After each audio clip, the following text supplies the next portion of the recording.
Akawungeezi k'eggulo poliisi yakutte omubaka wa Igala East Michael Mawanda oluvannyuma lw'okweyanjula ku kitebe ky'abambega ba poliisi ekibuli. Omubaka ono yakwatiddwa ne munno wa Elgon County Ignatius Mudimi ne bannamateeka abalala basatu. Omubaka Michael Mawanda yakulira ebyempisa mu kisinde kya Patriotic League of Uganda ekikulira mutabani w'omukulembeze w'eggwanga era omuduumizi w'amagye ga UPDF General Muhoozi Kainerugaba. Ono yasuze mu kaduukulu ka poliisi e Nateete gye yatwaliddwa akawungeezi k'eggulo era we tutuukidde ku poliisi eno ng'ebyokwerinda binywevu gguluggulu. Ku ssaawa nga nnya zennyini ez'okumakya omubaka Mawanda ateereddwa mu mmotoka za poliisi zino n'atwalibwa butereevu mu maka ge agasangibwa e Kololo wakati by'okwerinda ebibadde eby'amaanyi okusobola okugaaza. Ebyokwerinda okwetooloola amaka ge bibadde binywevu era tewabadde muntu yenna akkirizibwa okuyingira munda. Kyokka oluvannyuma lw'akaseera bannamateeka b'omubaka ono nga bakulembeddwamu Brian Rubihayo batuuse mu maka ge era bavumiridde poliisi okwaza amaka g'omubaka nga tebategeezeddwako nga bannamateeka be. Si kirungi and tukivumirira because the police should have informed us because our client is entitled to representation if they are doing a search, especially on a residence. But naffe tubitegedde through bannamawulire and we were here. Oluvannyuma lw'okumala kumpi essaawa nga 2 nnamba abasirikale nga bali wamu n'omubaka Mawanda bavuddeyo n'ekibokisi ekiteeberezebwa okubaamu ebimu ku bizibiti ebigenda okukozesebwa mu musango guno wadde nga bannamateeka be batubuulidde nti tewabadde kyamaanyi kizuuliddwa mu maka g'omubaka ono.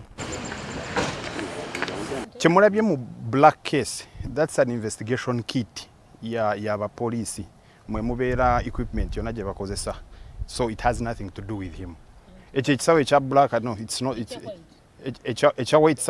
All the ekiveera n'ensawo, it is police investigation kit. Kyokka ensonda zitutegeezezza nti poliisi enoonyereza ku bigambibwa nti abakwate beenyigira mu kulya ensimbi ezaali ez'ebibiina eby'obwegassi okuli ekibiina ekya Buyaka Growers Cooperative Society ng'ensimbi zino gavumenti yaziwa ebibiina bino mu mwaka gwa 2011, 2012 n'omwaka 2022.